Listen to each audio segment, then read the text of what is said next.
vamos aos votos de muito bom dia a todos. Vamos dar continuidade ao nosso evento, o 10º Encontro dos Escritores de Língua Portuguesa. O próximo painel será sobre a literatura e a sociedade, inclusão e património.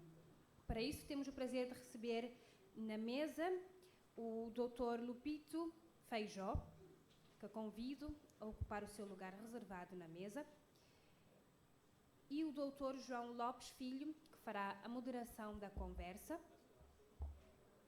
Também convido a ocupar o seu lugar reservado.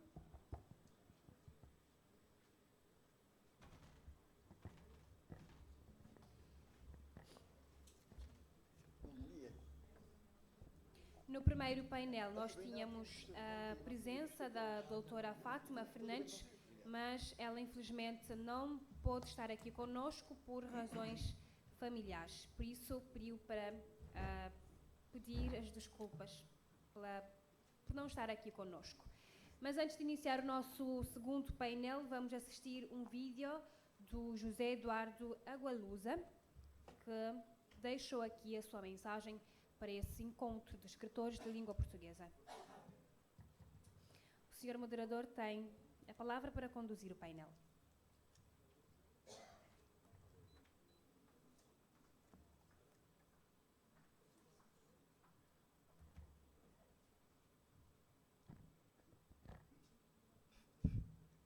Muito bom dia.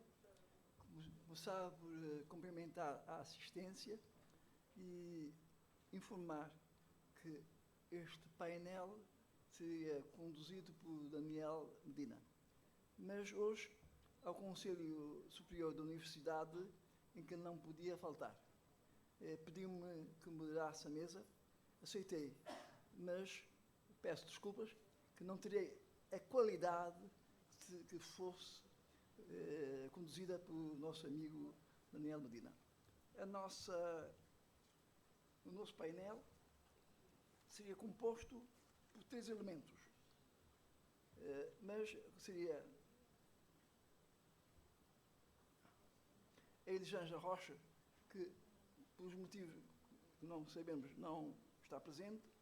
Vamos ter uma mensagem online do grande escritor José Eduardo Agualusa, e comigo na mesa tem o Lupito Feijó.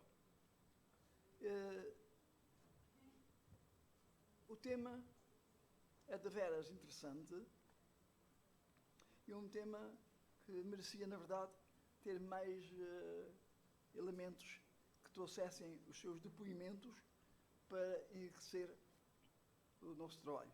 Mas estou certo que, dado a qualidade dos 2 intervenientes e o conhecimento que têm sobre a matéria, vão certamente comatar possíveis brechas. Claro que o tema literatura e sociedade, inclusão e património é algo altamente importante para uma sociedade, uma sociocultura como é a cabo-verdiana, e que para nós tudo em Cabo Verde foi construído por nós, e nessa construção incluímos tudo, desde o homem à terra, à organização social, económica, política, etc. Mas acrescente-se que é dos poucos lugares da terra que podemos afirmar que construímos uma cultura. Como sabeis melhor do que eu, ilhas desabitadas receberam os elementos, tanto da Europa como da África, mas a tal insularidade, o isolamento que nos proporcionou o mar, fez com que os condicionalismos edafoclimáticos impuseram a que o homem também unisse para a diversidade. Portanto, reinóis e africanos deram as mãos para construir a nossa cultura. Essa cultura de insularidade, em que a insularidade para nós faz parte do nosso genes, faz parte da nossa cultura. E enquanto para muitos países o mar é isolamento, não. Para nós o mar é continuidade. Nós esqueçamos, somos um país de emigrantes e o mar foi ao longo do tempo a ligação. Vejamos todos os poemas sobre o mar. Vejamos todas as canções criadas mesmo na gene do cabo-verdiano. Portanto, a insularidade faz parte de nós. Mas, no nosso caso, é já a sociedade em si. A sociedade dela que hoje podemos afirmar temos uma cultura própria, que se nós basearmos o conceito internacional de cultura, em que a diferenciação é que demonstra havermos cultura, e para fazer a diferenciação basta ir para os chamados universais da cultura e compará-los, nós pegamos dois universais. A língua. Um país que tem uma língua tem uma cultura. Temos uma língua própria. Um país que tem uma música tem uma cultura. Bastava um. Portanto, temos de notar que nós, cabo-verdianos, construímos uma cultura que é hoje o nosso património. Certamente, melhor do que eu, os nossos intervenientes vão desenvolver melhor o tema. Temos uma mensagem gravada que é-nos enviada por parte de José Eduardo Agualusa. José Eduardo Agualusa nasceu em Angola, na cidade do Huambo. Viveu em Luanda, em Lisboa, em Olinda, no Rio de Janeiro e em Berlim. Nos últimos anos, tem passado mais do seu tempo na ilha de Moçambique, em que ele convive muito com o grande escritor Mia Couto. Aliás, têm trabalhos publicados em comum. Agualusa publicou 16 romances, tem várias coletâneas de contos, de crónicas e de poesia. Os seus livros estão publicados em mais de 30 países e um dos seus romances, Teoria Geral do Esquecimento, ganhou o International Library Award e o mesmo romance foi finalista do Instituto International Marbots Prize. É um dos mais importantes prémios literários do mundo. Vamos tentar agora acompanhá-lo na mensagem. Muito obrigado.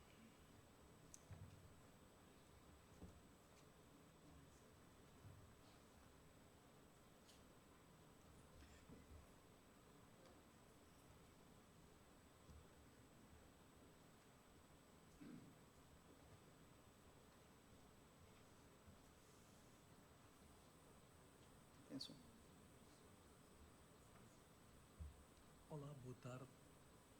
Queria dizer que é com grande alegria que estou hoje aqui com vocês, infelizmente não presencialmente, com muita pena minha, porque tenho um grande amor por Cabo Verde e seria uma oportunidade de revisitar. Olá, boa tarde. Queria dizer que é com grande alegria que estou hoje aqui com vocês, infelizmente não presencialmente, com muita pena minha, porque tenho um grande amor por Cabo Verde e seria uma oportunidade de revisitar amigos. Venho aqui para vos falar da língua portuguesa que me interessa, da minha língua portuguesa enquanto escritor. Para mim é absolutamente claro que a minha língua portuguesa não se restringe a um território, não é apenas a variedade do português falado em Angola, não é a variedade do português de Portugal ou do Brasil, enfim, das diferentes variedades do português no Brasil. O que me interessa é a língua portuguesa falada em todos esses territórios. Mais do que isso até, interessa-me a língua portuguesa, ao longo do tempo também, a língua portuguesa que foi sendo falada em Angola ao longo de gerações, ou em Portugal ou no Brasil. Eu tento utilizar essa língua portuguesa na sua globalidade, na sua inteireza, nos meus romances. Gostaria ainda de aproveitar este tempo para falar um pouquinho sobre o caso angolano, porque é um caso muito interessante. Angola é um dos poucos países em África que foi capaz de se apropriar da língua colonial, de a nacionalizar, de tal forma que hoje talvez já mais de metade dos angolanos falem português como língua materna. Evidentemente isso traz alguns problemas, porque infelizmente esse crescimento da língua portuguesa tem sido feito à custa de algumas línguas nacionais e eu defendo que é preciso apoiar as línguas nacionais ao mesmo tempo que se apoia a língua portuguesa. Eu acho que as línguas nacionais deveriam também ser línguas oficiais, deveriam também ser utilizadas pelo próprio Estado e deveriam ser ensinadas nas escolas a par com a língua portuguesa, e acho extremamente saudável esse namoro entre a língua portuguesa e as nossas línguas nacionais. Aliás, o português angolano tem vindo a desenvolver-se e a ganhar força, vitalidade, criatividade, muito graças a esse convívio com as línguas africanas de Angola. Então, para terminar, é isso, quer dizer, em primeiro lugar, realçar que, enquanto escritor, o que me interessa é esse português plural, essa língua portuguesa plural, e, enquanto cidadão angolano, me interessa este português extremamente criativo que se fala em Angola. Interessa-me também, também nos meus livros tento mostrar isso, mostrar como esse português angolano se foi modificando ao longo do tempo, foi crescendo, se foi desenvolvendo, se foi enriquecendo, mas interessa-me também chamar a atenção para a importância das línguas africanas de Angola, que estão diretamente e intimamente ligadas ao desenvolvimento da língua portuguesa. Muito obrigado. Muito obrigado.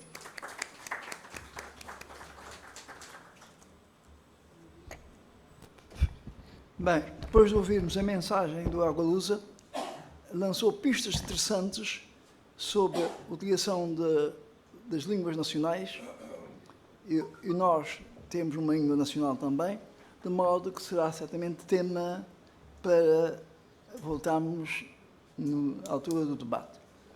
Eu gostaria agora de passar, debruçar-me sobre o meu companheiro de mesa, o Pito Feijó. Nasceu em Malange, estudou Direito em Lisboa, em Luanda, na Universidade Agostinho Neto, é poeta e crítico literário e assina normalmente como Lupito Feijó. É membro da União dos Escritores Angolanos, que foi um dos fundadores da Academia Angolana de Letras, preside a Sociedade Angolana de Direitos de Autor, dirige a Gazeta dos Autores, que é um órgão divulgador daquela instituição.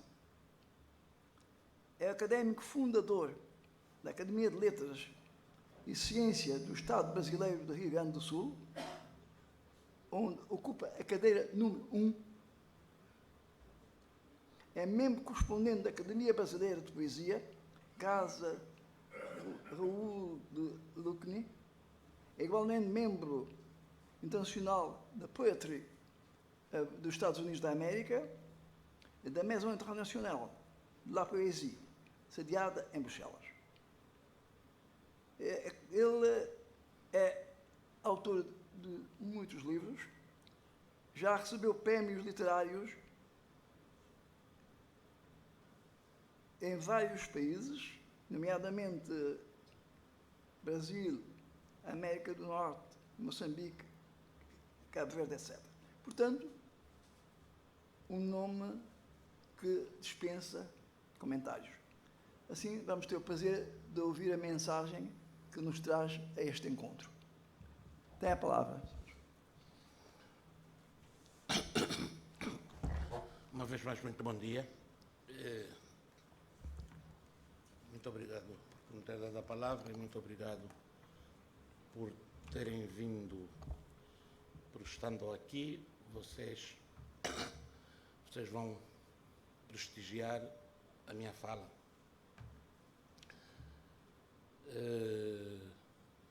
Há pouco tempo eu fui tratado por doutor. Quando fui chamado à mesa, trataram-me de doutor Lupito. Eu costumo dizer que eu não sou doutor, eu sou escritor. Eu sou escritor. E é nessa condição que eu venho falar, porque já levo algumas poucas décadas de experiência literária em Angola, e onde sempre vivi em Angola, e fiz os meus estudos todos desde o ensino primário ao universitário fiz em Angola, não saí para estudar no estrangeiro, numa altura em que quase toda a gente da minha geração saía para as bolsas e outras coisas. Eu sou das pessoas, dos poucos, que ficou e fez tudo lá em Angola. Então tenho uma visão, uma experiência da terra e principalmente quando toca essas questões, que envolve essas questões que têm a ver com a literatura na nossa sociedade, que é o tema para o qual nós viemos aqui, somos aqui chamados. E eu começaria por dar algumas informações para compreendermos hoje o fenómeno literário dentro da sociedade angolana. Ontem um jornalista, não sei, não está, ontem um jornalista fez-me uma pergunta se a literatura, de que maneira é que pode contribuir para o desenvolvimento da sociedade. E eu fiquei quase entalado, fiquei assim 2 minutos praticamente a pensar que eu ia olhar para ele, a pensar que eu ia dizer como é que a literatura vai contribuir, ou como é que contribui hoje para o desenvolvimento da sociedade angolana, no contexto atual da Angola. Quase que eu ia lhe dizer que não contribui de maneira nenhuma, nem contribui com nada. E explico-me porquê. Aí está o cerne da questão. Angola nasceu em 11 de novembro de 75, enquanto república. E nós estamos fartos de dizer isto, entre aspas, permitam-me, que a primeira instituição que surgiu em Angola depois da proclamação da independência é a União dos Escritores Angolanos. A União dos Escritores Angolanos foi fundada, os estatutos foram publicados em Diário da República no dia 10 de dezembro de 1975. Estão a ver a história. Há todo um passado que vem desde os anos idos lá dos tempos da Casa dos Estudantes do Império, os movimentos literários que passam pela guerrilha, pela luta de libertação e até a independência. A preocupação primeira dos grandes nomes, porque os nomes da Revolução Angolana, dos fazedores da Revolução Angolana, dos líderes da Revolução Angolana, estavam todos ligados à literatura, maioritariamente ligados à literatura. E a grande preocupação era chegar, logo após a independência, proclamar uma organização de escritores e que desse vazão aos desígnios espirituais do povo angolano. Então, criou-se logo a preocupação do presidente Neto e os angolanos tiveram uma vantagem, nós tivemos uma vantagem, que o primeiro presidente da República era o poeta Agostinho Neto. E isso quer dizer que a atenção também que foi dada aos intelectuais, aos aspectos culturais da nação, do país, foi muito especial. Foi dada uma atenção especial a esses aspectos e muito mais especial ainda no que toca à literatura e os escritores.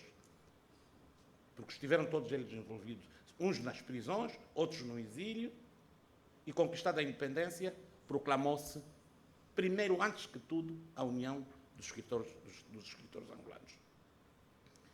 E coincidiu ser o presidente Neto também o primeiro presidente da mesa da Assembleia Geral da União dos Escritores Angolanos.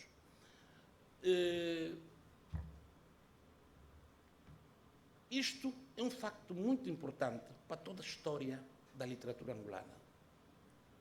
É um facto muito importante para toda a história da literatura angolana, que orgulha todos os escritores angolanos, para não dizer todos os intelectuais, porque estaria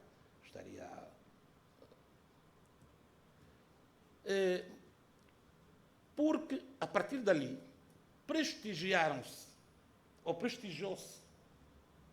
a imagem do escritor na sociedade. O papel do escritor era um papel de relevância bastante, porque estávamos a fazer uma revolução, estava-se a afirmar uma revolução e tinham que acontecer naturalmente transformações na mentalidade, na mente das pessoas. Os meus amigos sabem, já ouvimos falar muitas vezes, que viemos da época colonial e transformar a mentalidade do homem é uma tarefa extremamente complexa e difícil. E o presidente Neto solicita que os escritores tenham que colaborar, ajudar no sentido da transformação das consciências dos homens. E a literatura joga papel na sociedade primordial. Primordial. E os escritores, naturalmente, os fazedores de literatura, com o prestígio que traziam já na condição de libertadores, e posso-vos fazer referências do António Jacinto, no caso do Mário, não estava lá, o Mário Pinto de Andrade não estava lá, mas esteve na luta. E as referências, todas as grandes referências, o Fernando Costa Andrade, o Luandino Vieira, o António Cardoso, as grandes referências da literatura angolana. O Pepe Tela tinha acabado de chegar do Maqui, do exílio, da luta de libertação. E havia um leque muito grande de autores guerrilheiros, e havia mesmo aqueles que estavam lá dentro de Angola, que viviam lá na época colonial, na clandestinidade, que nós chamávamos da geração silenciada, que é praticamente a geração dos anos 70, do princípio dos anos 70. Isto foi fundamental. Isto foi fundamental. Prestigiou-se a literatura, os escritores, valorizou-se os escritores.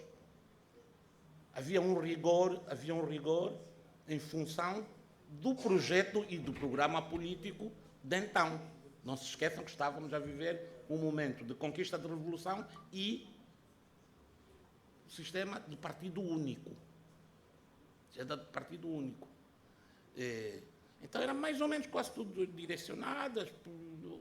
Diz que as consciências tinham que ser moldadas de acordo com aquilo que eram os supostos desígnios do povo, de uma maneira geral. As coisas foram acontecendo, e vou dar um salto. As coisas foram acontecendo,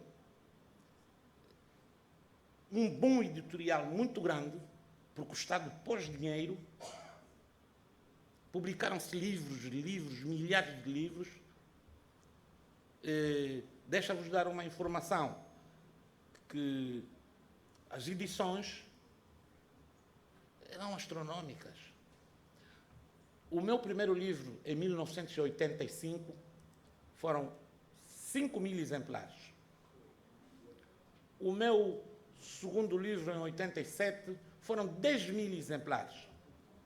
Haviam edições de 20.000 exemplares, de 15.000 exemplares. O Estado punha o dinheiro. E isto vendia-se. Não se esqueçam, é fundamental isto, havia na nossa sociedade um alto índice de analfabetismo, que herdamos do colonialismo. Aí é mais de 90%, não posso exatamente agora aqui especificar a percentagem, mas acima de 90%.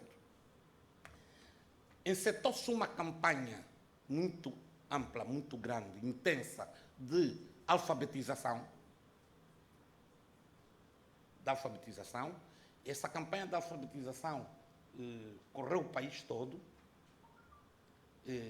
Conseguiram-se êxitos muito grandes, mas infelizmente eu tenho que vos dizer, muitas daquelas pessoas que foram alfabetizadas nos anos 70, no final dos anos 70 e anos 80, hoje já se analfabetizaram de novo. Já estão analfabetizadas novamente. Aquilo foi um esforço do Estado muito grande, uma campanha de alfabetização por tudo quanto é canto. Os pais ensinaram, os filhos ensinaram os pais, os vizinhos ensinaram as vizinhas, todo mundo só pensava na alfabetização. Mais de metade das pessoas que aprenderam a ler nesse processo hoje. Com isso quero dizer que na nossa sociedade, e a literatura aí, sempre a jogar o seu papel na sociedade, fundamental, na consciência. Com isso quero dizer que, na sequência de tudo isto, muitas das conquistas da nossa revolução, que custaram sangue, suor e lágrimas, nós deixamos perder. Nós deixamos perder as grandes conquistas da nossa revolução, as conquistas da nossa independência. A própria sociedade, a forma, o andamento, como as coisas correram até hoje, nós perdemos. Por exemplo, no domínio, principalmente na área social, no domínio da educação, e aí onde eu vou bater. Já não falo do domínio da saúde, mas no domínio da educação, principalmente, nós perdemos muitas conquistas. O ensino era grátis, toda a gente lia, toda a gente, os livros eram subvencionados pelo Estado, toda a gente tinha livros. As pessoas que não compravam, os mais velhos não sabiam ler, compravam os livros dos escritores angolanos para guardar na esperança, diziam mesmo, na esperança do meu neto um dia, eu não sei ler, mas o meu neto um dia poderá ler e vai encontrar os livros. Todos compravam os livros eram acessíveis. E hoje, o livro está caríssimo. Ninguém consegue comprar livros em Luanda. A vida está materialmente muito difícil. Os escritores hoje desprestigiaram-se. Não têm prestígio. Não têm o prestígio que tinham quando se fundou a União dos Escritores Angolanos. E nós estamos a trabalhar nesse sentido de recuperar socialmente o prestígio, porque entre comprar pão para as crianças e comprar um livro com 10 mil, 15 mil kwanzas, obviamente que vamos apostar na compra do pão para as crianças. A vida material deteriorou-se, a nossa condição material, a condição material do povo angolano deteriorou-se. E os escritores ficam amarrados.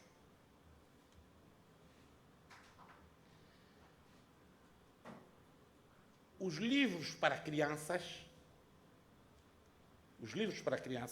desta literatura que se chama infanto-juvenil ou infantil, se quisermos só, dessa literatura para adolescentes, são muito mais caros hoje do que os livros para adultos, da literatura do romance, são muito mais caros. Como é que as crianças vão ler?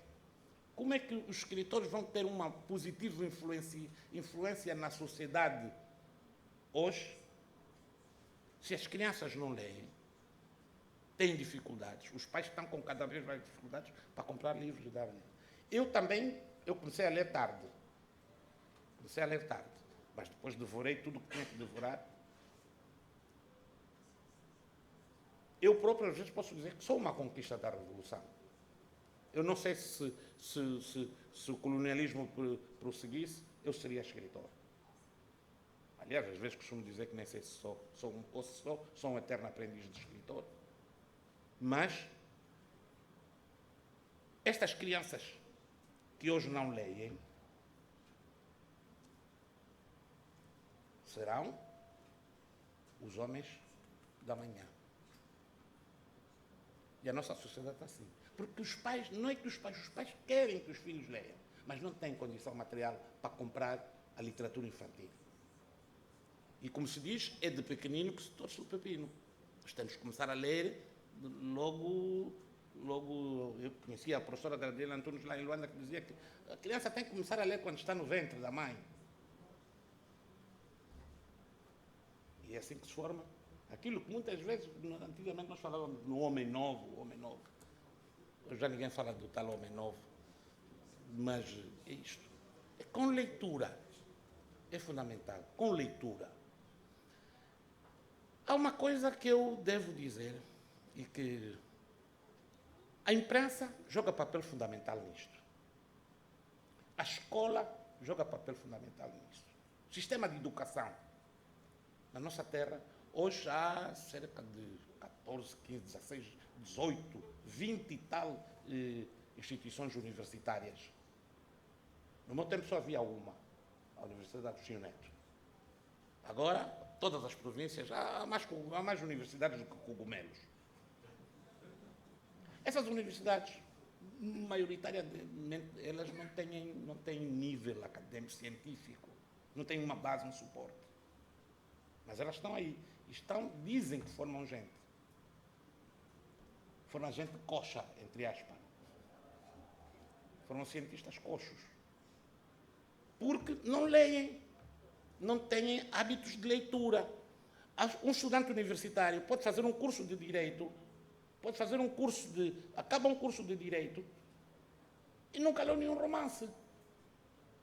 Um estudante universitário em Angola, estou-vos a falar frontalmente, porque eu, como disse, sempre vivi lá e eu conheço aquela realidade. Um estudante universitário acaba um curso de Direito, não tem o mínimo de uma biblioteca particular em casa. Não tem os livros, não compra. Aliás, os livros acadêmicos também são muito mais caros ainda que os livros artístico-literários. O Código, os livros da Almedina, outras coisas, isso é tudo muito pesado. Um estudante universitário acaba um curso de Direito, acaba um curso de Economia, nunca lê um livro de poemas. Entretanto, era suposto que ao longo da formação, no ensino pré-universitário e no ensino primário, tinha que conhecer e estudar autores na língua portuguesa e tal. E o que é que acontece? Na língua portuguesa, a língua portuguesa foi-se degradando, aquela gramaticalidade. E depois vieram aquilo que o José Eduardo Agualusa falou, os contributos, quer dizer, com as influências das línguas nacionais, apareceram uma série de corruptelas na língua portuguesa e as pessoas começaram às vezes a falar como escrevem, ou a escrever como falam. Começaram a escrever como falam. E entra no léxico normal, diário. Total falta de correção. Os professores aprendem mal e, como aprendem mal, ensinam mal. E as crianças aprendem mal. Os textos dos escritores, como não circulam, os livros não circulam, as edições, como eu lhes disse há pouco tempo, as minhas primeiras edições foram de 11 mil, de 10 mil e de 5 mil livros. Tínhamos 20 mil. Hoje as edições, então, de poesia. Hoje ser poeta em Angola é preciso ser um herói, é um autêntico herói. Quem lê poesia? As pessoas têm outras preocupações. Como é que nós vamos influenciar a sociedade? Quem lê poesia? Uma edição de 200 ou 500 livros de poesia pode durar uma eternidade a vender. Mas isso não é só em Angola. Isso é quase em todo o mundo hoje. Os grandes poetas vendem 200, fazem edições de 100, de 50, mais 50, depois mais 50, quando aqueles 50 acabarem. Isso é em todo lado. A prosa ainda vai andando e consegue ter um bocadinho de mais influência na sociedade. Eu também, um aspecto que eu quero abordar é esse aspecto que o José Eduardo também abordou, das línguas nacionais. Claro que é importante as línguas nacionais. Mas nós estamos com um problema.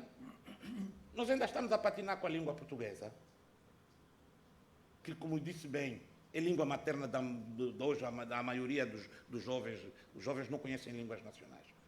Tivemos um trabalho nos anos 70, 80, muito lindo e eficiente, de criação de alfabetos, do alfabeto de várias línguas. Na Angola temos mais de 70 variantes de línguas, e sei lá quantas. E então começou-se a trabalhar nesse sentido, fazer um alfabeto das línguas nacionais. Chegou-se a fazer, o Instituto Nacional de Línguas chegou a ter, inclusive, sete alfabetos já concluídos, tudo muito bem, e houve tentativas, inclusive, de dar aulas, de ensinar línguas nacionais. Bom, mas nós estamos com os problemas da língua portuguesa. Nós não publicamos livros em línguas nacionais. Mesmo que quisermos escrever... E há agora algumas tentativas, como Manuel Rui fez uma, por exemplo. Há uma do José Eduardo Agualusa também, alguém traduziu para Umbundo. Ninguém lê. Ninguém vai ler. Mas é preciso fazer, para que elas estejam aí. É preciso fazer. A verdade é que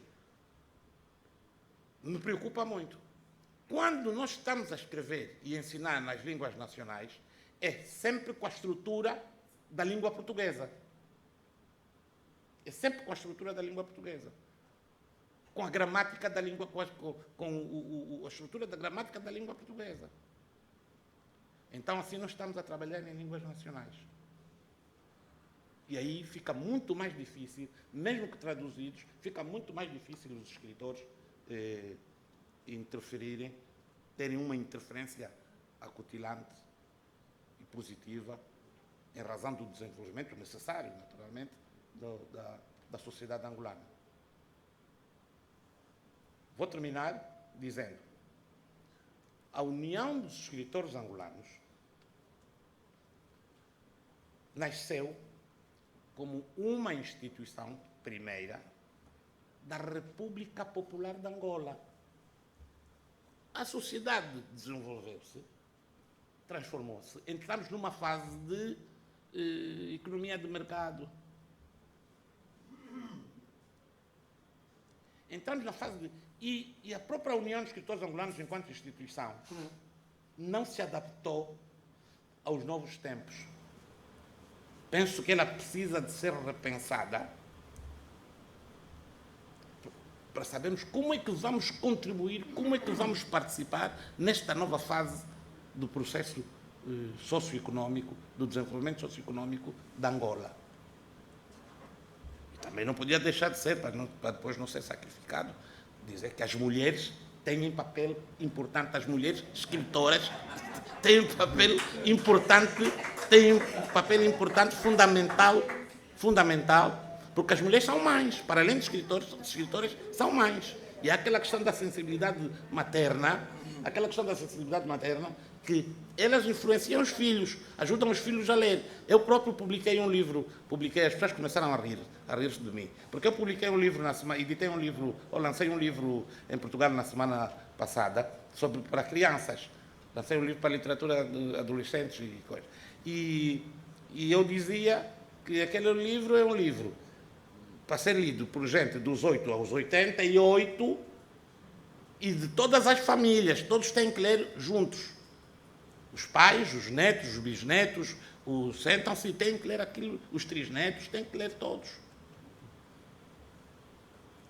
As mães aí têm um papel fundamental, porque têm que obrigar os filhos a ler e têm que escrever muitas vezes. Muitas senhoras em Angola começaram a escrever. Há um fenómeno muito interessante. As mulheres estão mais dedicadas à literatura para crianças. Há mais escritoras no domínio da literatura infantil. E por quê? Porque elas estão muito mais apegadas às crianças e aos filhos. Então, tem um papel fundamental também no desenvolvimento da nossa sociedade. Muito obrigado, tenho dito.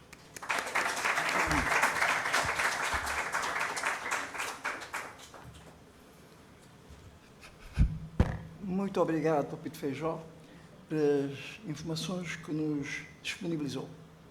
Ouvimos duas intervenções em que o Agualusa centrou-se bastante no conceito de língua portuguesa e das suas variantes, falou da utilização da língua portuguesa em Angola, também referiu-se à necessidade do ensino das línguas nacionais e sugeriu mesmo a necessidade de um convívio entre a língua portuguesa, que se chama uma língua plural, e com um interrelacionamento com as línguas nacionais. Ele diz que essa língua plural seria base da criatividade. Quando ao nosso companheiro de mesa, ele considera-se um escritor angolano 100%.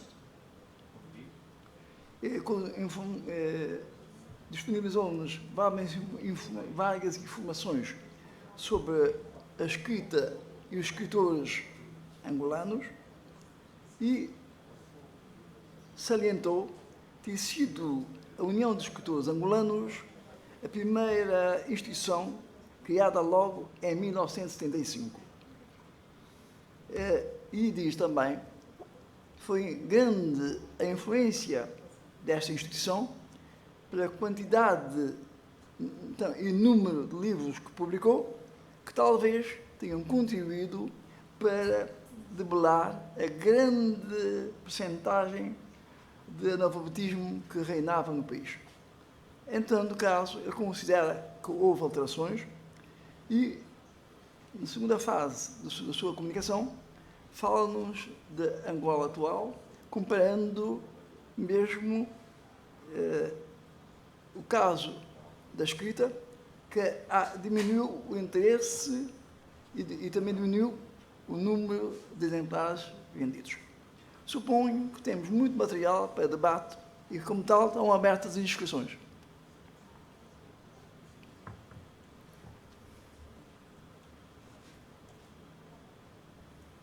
Ninguém quer intervir? Ok.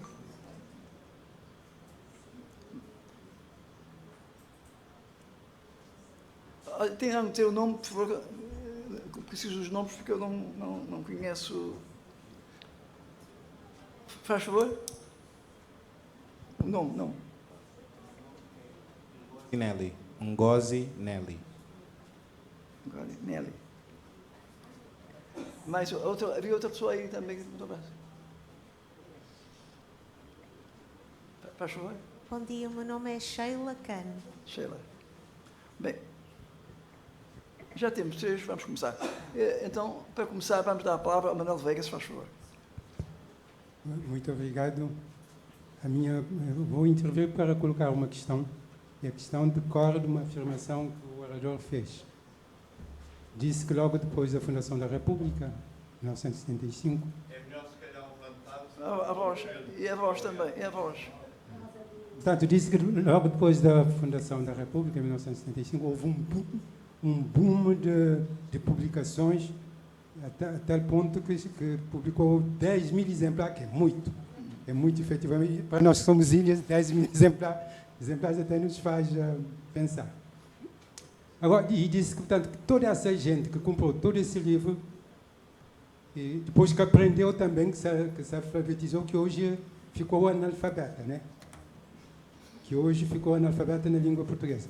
Eu queria perguntar-lhe se isso não decorre do fato de terem aprendido uma língua que depois, tendo sido alfabetizado numa língua, que depois não era língua do cotidiano. E se há possibilidade em Angola, por exemplo, acho que já se ensina as línguas nacionais.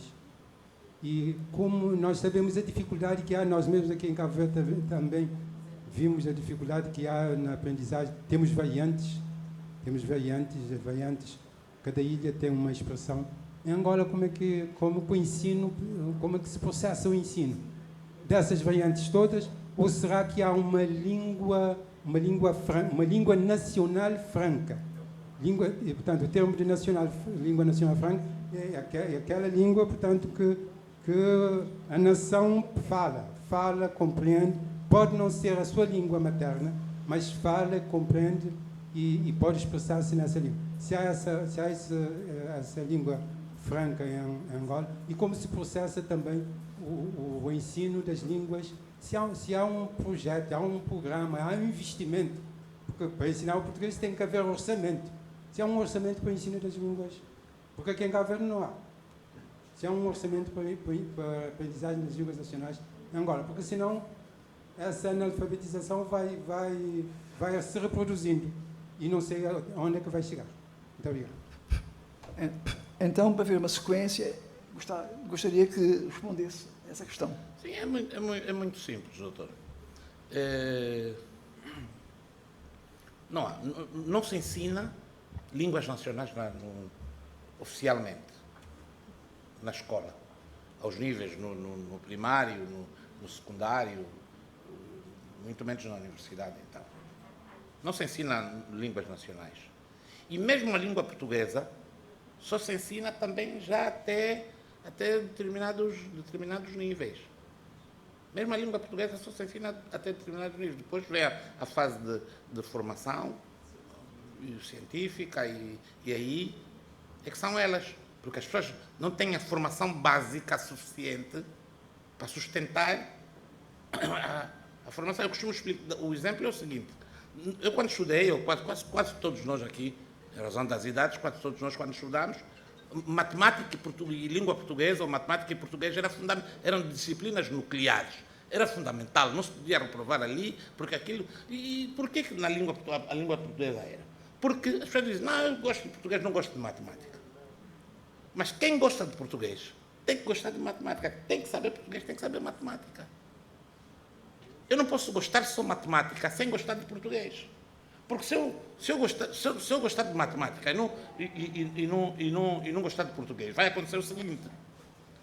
Vão-me pôr um problema de matemática, me vão apresentar um problema de matemática, e eu primeiro, para encontrar a solução desse problema, eu tenho que fazer a interpretação daquilo que me pedem. E se eu não tenho capacidade para interpretar o que me estão a pedir, como é que eu vou solucionar o problema de matemática que me põem? É impossível. Erra logo. Porque nem sequer sei, interpreto o que é que me estão a pedir. E a língua portuguesa, os estudos da língua portuguesa, é fundamental, porque se aprende a gramática e aprende-se a interpretação do texto. Isto é fundamental. A interpretação do texto. Estão-me a pedir uma questão, eu tenho que saber o que é que me estão a pedir para poder resolver em termos matemáticos. Hoje não é bem assim. As pessoas já passam de classe, reprovam a português, reprovam a matemática, mas conseguem passar de classe. Então, o nosso problema hoje lá, não se ensina a língua nacional, para responder. E não se ensina a língua nacional. A Aliança Francesa é uma coisa incrível.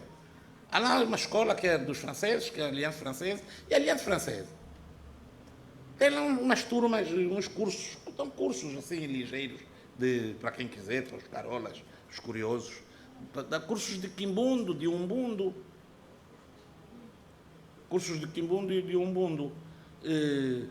Mas isto depois acaba ficando a meio do caminho, aquilo é para as pessoas se distraírem. E não é para entabular conversações do dia a dia.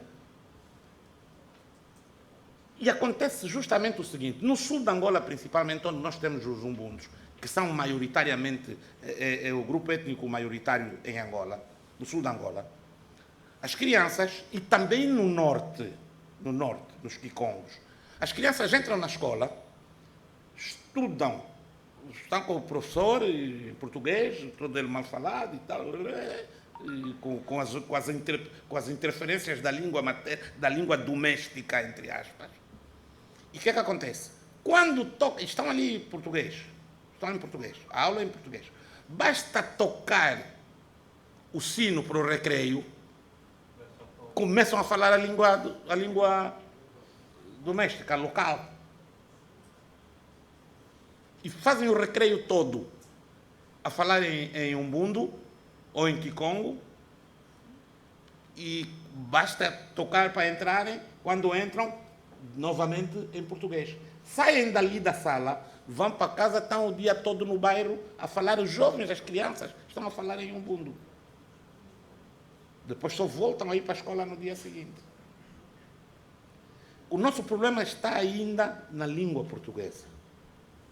E é daí onde vêm os novos escritores.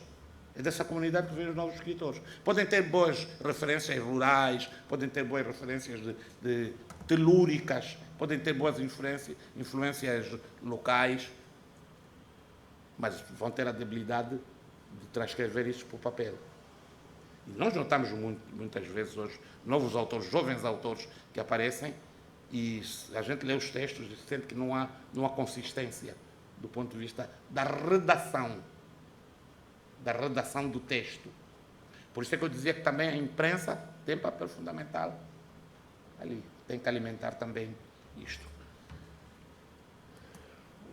Mais ou menos isto que eu queria dizer, não vou prolongar mais. Podemos dar a palavra ao senhor Helena? A Sheila primeiro, está bem, ok.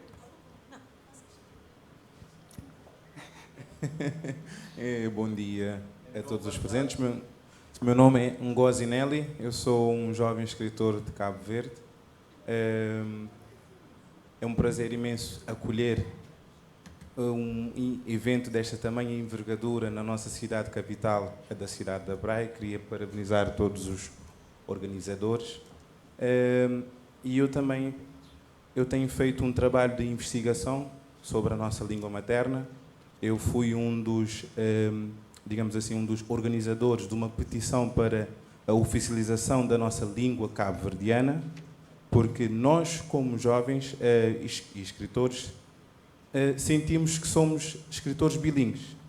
E por isso que nós acreditamos que a língua portuguesa e a língua cabo-verdiana têm de estar de mãos dadas. Mas, infelizmente, no caso de Cabo Verde, ainda temos uma sobreposição de uma língua que tem um estatuto de reconhecimento oficial e que vai chocar com a nossa língua materna, com a nossa língua nacional. E o comentário que eu queria sim fazer, para não me alongar muito, nós deveríamos conhecer o caso das Ilhas Seychelles. Temos aqui nossos prezados amigos de Moçambique e que devem conhecer melhor o caso das Ilhas Seychelles, que tem 3 línguas oficiais. Eles têm um crioulo das Ilhas Seychelles, têm inglês e têm francês. Muitas vezes criamos esta narrativa que as línguas nacionais podem pôr em causa a aprendizagem do português ou de uma outra língua que seja estrangeira, mas essa questão tem de ser analisada mais de uma forma profunda.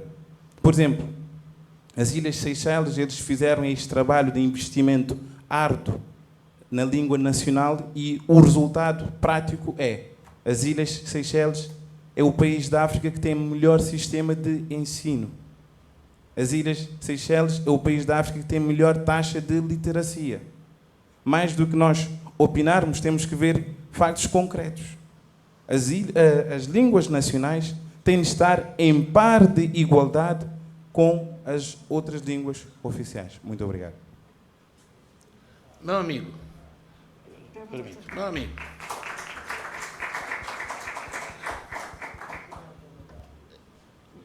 Cabo Verde, nesse sentido, leva vantagem. Porque tem o crioulo, tem uma, não é? E algumas variantes daqui e dali. Pode ter uma variante aqui, dali. Mas Angola tem 70. É que Angola, por exemplo, na África do Sul, é uma preocupação que muita gente às vezes põe. Na África do Sul parece que há 14 línguas oficiais. Não sei se estou errado, estou a falar assim. Há 14, mas tantas línguas oficiais. Mas em Angola só há uma língua oficial, que até chamavam língua veicular, já para servia de veículo nos contactos entre os mais velhos. Depois vou-vos contar uma história muito interessante. Então, mas aí são 70, são as grandes, são Kikongo, Umbundo, Fioto, Kyoko, o Coco, como dizem, o Kimbundo, e depois aquelas línguas, umas línguas intermediárias que nem é Kimbundo, nem é Umbundo, que estão ali numa zona, grupos étnicos muito específicos, que depois até aparecem, desaparecem. Há uma dinâmica, e as línguas são dinâmicas. E a língua, anda falando com o Dr. Manuel Veiga, há uma questão muito importante sobre a questão do analfabetismo. Se as pessoas não praticam, mesmo que a gente aprenda a escrever, mesmo nós, nos nossos tempos, eu aprendo uma língua, se eu for aprender checo ou mandarim, eu tenho que praticar. E se não praticar, passado 3 meses, evapora. Passado 6 meses, não pratico, e acontece. E se as pessoas aprendem a escrever, mesmo em português, se não praticam, se não têm um estímulo, eles depois acabam esquecendo, porque têm outras coisas também com que se preocupar e fazer e tal. A gente, no caso do Cabo Verde, não tem muito problema, mas no caso de Angola, fica muito complicado. Mas é possível, e o caminho é este. Ensinamos a levar, pelo menos no sul de Angola, nas escolas, no ensino primário, no ensino... Pôr um bundo, ou pelo menos no liceu, pôr um bundo no sul de Angola. Pôr quimbundo na região, nos grupos, na região étnica quimbundo. Põe no liceu. Nos bacongos, lá em cima, no norte de Angola, põe lá aquilo. Se eu for de origem étnica quimbundo, estou a viver numa região Bakongo, eu tenho que estudar Kikongo lá. Se depois um dia passar para aqui, venho aqui na escola, aqui vou ter que estudar daqui da minha região, da região étnica local. Mas tem que se fazer alguma coisa, tem que se avançar por algum lado. O que interessa é praticar e tentar e procurar permanentemente as soluções. No caso de Cabo Verde, queria dizer, está muito mais fácil. É muito mais fácil. Se faz favor, Sheila. Somos Está bem, pronto. da Ok, mesma ok, pátria, né? Eu e ela. Sheila, ela disse que. Portanto, obrigado. Mas isso é uma questão, é que nós no Índico conduzimos à esquerda, vocês no Atlântico parece que é à direita, né? Então, parece-me que esse é que é o grande problema. Problema, meus senhores, nós neste momento em Moçambique, nós temos cerca de 23 línguas nacionais. E neste momento, em Moçambique... O momento são Ngulani. Nós são oficiais, estão oficializadas, são tidas como oficiais. Um momento, compadre. É que a gente já se conhece desde 87, já somos irmãos. Eu só quero estar no Atlântico, eu estou no Índico. É que em 1993 ou antes, começamos em matéria experimental com o ensino bilingue em Moçambique. Desde 2017, o ensino bilingue em Moçambique é obrigatório. A criança vai à escola desde o ensino primário. Está na zona centro, a língua dominante da zona centro aprende a falar nessa língua e automaticamente na língua portuguesa. Que quando ele diz, dream de beat de tato, 1, 2, 3, mais 4, e ele vai ao intervalo, ou não sei o que, tem a língua nacional como língua. Isto por quê? Para a não reprodução das elites. É que meu filho, hoje já é um senhor, dá aulas aí, no estrangeiro, numa universidade, não fala uma língua nacional. O meu filho começou a aprender, fala inglês e não sei o que, não fala uma língua nacional. E essa reprodução dessas elites está. Mas a criança da zona mais recôndita, onde ainda está no século XIX, porque não tem energia elétrica, essa criança tem grandes dificuldades em se tornar um cidadão moçambicano. E nós reproduzimos as mesmas elites, que são os nossos filhos, que são os novos colonos, que nós temos. De modo que aquela criança possa estar em pé de igualdade. E os estudos mostram que aquela criança começou a aprender com o ensino bilíngue, que hoje, desde 93, já tem a formação superior, tem o mesmo nível, tem um domínio extraordinário da língua portuguesa. Porque, por um lado, enriqueceu a língua portuguesa, e a língua portuguesa também saiu mais rica.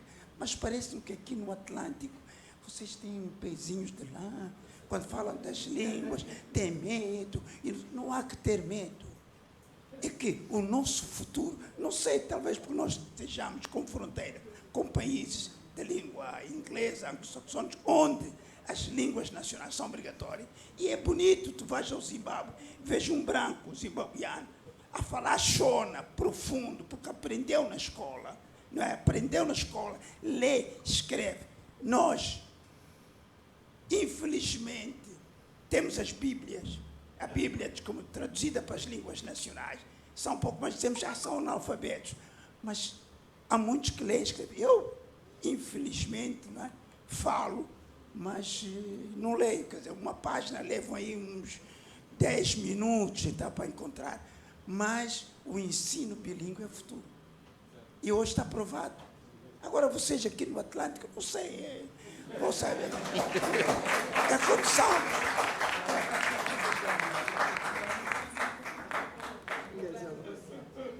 Então, espera. Agora... Posso falar? Bom dia. Não, ia só fazer uma pergunta. Eu queria só... Espera um momento. Não, espera. O Ungulani, é só uma coisa, o Ungulani não me respondeu uma coisa. Disse que são 17 línguas nacionais, 23 línguas nacionais. Nós as temos, elas estão lá. Sim, elas estão lá. Agora, o que eu quero saber é que, oficialmente, na transação oficial, oficialmente elas estão consideradas como língua nacional, língua oficial. Sim, eu só quero Só essa isso. informação. Sabe o quê? Não, é para ter Está conversa. bem, força. Olha, Não há diálogo. começamos na universidade. Havia licenciatura em diálogo, Macua, mas acabamos. em Xangana, etc. Terminaram a licenciatura, tanto intérpretes. Acontece que os políticos pediam a esses formados, quando iam aos comícios, em português, você vai interpretar em Macua, não pagava. O de inglês é que recebia, dizia, não, eu por 1 hora o teu comício é tanto, porque não sei o quê. Mas os das línguas, e agora, na universidade mudou-se, já são em línguas moçambicanas, linguística banto. Já aprende o Xangana em linguística banto. Daí que a grande conquista foi do ensino bilíngue começar de base, de modo a que as pessoas aprendam a escrever. Nós somos falantes, mas analfabetos, obviamente. Nós não escrevemos, mas aprendemos. São 23. E no ensino, com material escolar e tudo isso, neste momento são cerca de, as mais importantes, cerca de 13 ou 14.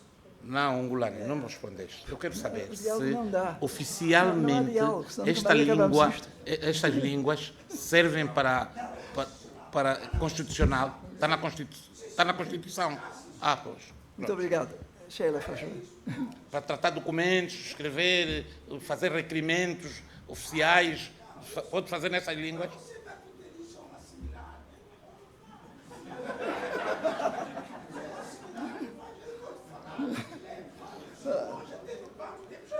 Sheila, por favor.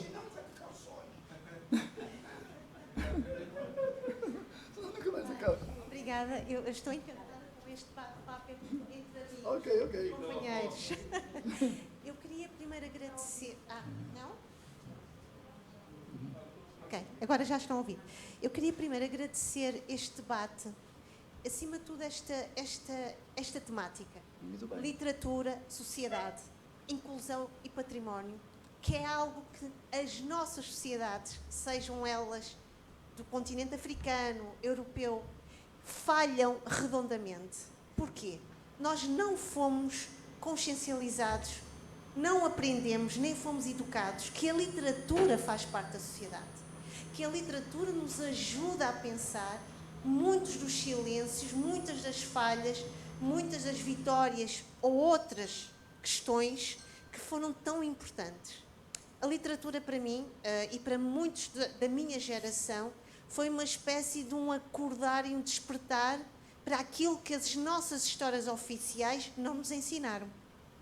Eu estou a falar a partir do meu lugar como moçambicana da diáspora em Portugal. Eu tive de ir à literatura para perceber muito da realidade moçambicana. Eu tive de ir à literatura para perceber muito da realidade portuguesa. E a verdade é que os nossos manuais escolares não nos ensinam a responsabilidade histórica da literatura como um lugar de cidadania, como um lugar de vozes ativas, que muitas vezes foram castigadas através da literatura para poderem falar sobre aquilo que realmente estava a acontecer. Eu vou dar um exemplo muito recente. Nós tivemos a oportunidade de organizar um colóquio na UTAD, onde estou como professora auxiliar convidada, no âmbito do centenário do José Craveirinha. Para mim, José Craveirinha é um dos grandes mapeadores das ausências daquela nação moçambicana. Ele não é só poeta. Ele estudou a nação moçambicana. Utilizou a poesia, como outros utilizam a ficção, o ensaio, para estudar, para trabalhar e para fazer da literatura uma ferramenta para se perceber a sociedade. A questão é que, atualmente, nós também percebemos que a literatura, para muitos, ainda, de uma forma muito preconceituosa, e eu vou usar uma expressão, peço desculpa, um pouco rafeira, é um dolce fare niente. Faz parte de uma elite. Só a elite é que consegue comprar livros. A literatura não é um espaço de inclusão. A literatura é um espaço de uma minoria que pode ter acesso aos livros. Eu acho é que nós devemos cada vez mais pensar a literatura como um espaço de um dever de memória, como um espaço de uma responsabilidade cívica para as gerações atuais. Hoje à tarde eu vou falar da literatura feminina. Não vou já adiantar nada, mas dizer o seguinte: eu não gosto desta ideia de literatura feminina. Eu gosto da ideia de que somos mulheres que escrevemos, que pensamos e que estamos no mundo. Eu não quero viver num tempo em que tenho de me pedir desculpa porque ontem não fomos tidas nem achadas numa abertura oficial. Eu quero trabalhar para um tempo em que não vai haver nem escritores nem escritoras, em que somos iguais, somos produtores de conhecimento e somos produtores de uma cidadania ativa. Só para terminar, há um autor que eu prezo imenso e também tem a ver com o meu percurso de vida, que é Primo Levi, que escreveu um livro que eu acho brutal, essencial, que é o Dever de Memória. Que eu acho que a literatura tem esse dever de memória, como nós hoje aqui estamos a fazer um dever de memória. Obrigada. Bem, eu estou muito contente porque tem sido dinâmica as vossas intervenções, mas o tempo urge, de modo que vou dar a palavra ao último interveniente, se faz favor.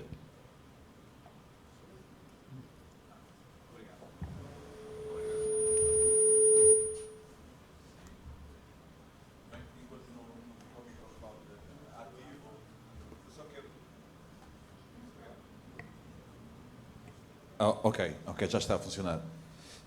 Então, eu quero dizer que também sou de uma região em Trás-os-Montes, Portugal, que temos a segunda língua oficial, o mirandês, dialeto, é uma língua do asturo-leonês, e revejo-me naquilo que disse o meu compatriota e o que disse o Ungolani. Em primeiro lugar, quando se fala na resistência da língua nativa, nós vemos em Trás-os-Montes, em muitos casos, por exemplo, esta incorporação da negatividade, da diferença que é reproduzida socialmente. E há casos concretos em Trás-os-Montes, nomeadamente ligado nomeadamente ao concurso da aldeia mais portuguesa de Portugal, em que Trás-os-Montes foi colocada de lado porque não interessava a imagem de Trás-os-Montes, não interessava ao regime fascista do Estado Novo. Nomeadamente duas aldeias que fizeram parte, uma perto de Vila Real, Lamasdolo e Alturas de Barroso. Depois, também há aqui uma coisa que se tem que acrescentar, que os transmontanos são um bocadinho preguiçosos e não entregaram os relatórios a tempo. E obviamente que isto foi espetacular para o regime. Pronto, deixemos o estrume e as vacas, transmontanos, vamos valorizar o branco do Algarve. Portanto, esta fronteira física em que nós olhamos e segmentamos as línguas, isto não existe. Isto é apenas uma imposição política e geográfica depois que se reproduz enquanto normatividade. É precisamente ali o que diz o Ungolani. Em Trás-os-Montes fala-se o mirandês nas escolas. As ruas aparecem em mirandês, na língua mirandesa e no português, aprende-se. E isto criou... vou acabar já. Isto criou o quê? Uma dinâmica de conhecimento da cultura, nomeadamente na música, com a utilização da gaita de fole. Eu também sou gaiteiro e venci todo este preconceito do gaiteiro ser bêbado, nomeadamente quando nos pediam para ir tocar e dizer, pronto, vocês vão por um garrafão de vinho, não é? Não vamos por dinheiro. E portanto, na música, nas danças, na poesia. E só para dizer, para acabar, no dia 29 de outubro, em Vila Real, vai haver uma grande jornada de cultura transmontana, onde o nosso grupo com os Galandão Galundaina vão tocar. Portanto, quem quiser... Nós só vamos tocar 20 minutos, somos pequeninos em relação aos Galandão Galundaina. Muito obrigado.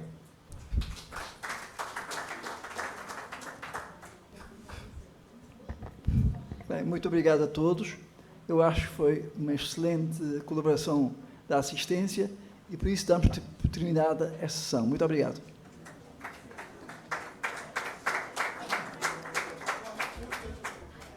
Muito obrigada, senhores. Damos por encerrado o segundo painel, mas vamos regressar depois do almoço para o terceiro painel, que é Vozes Femininas na Literatura.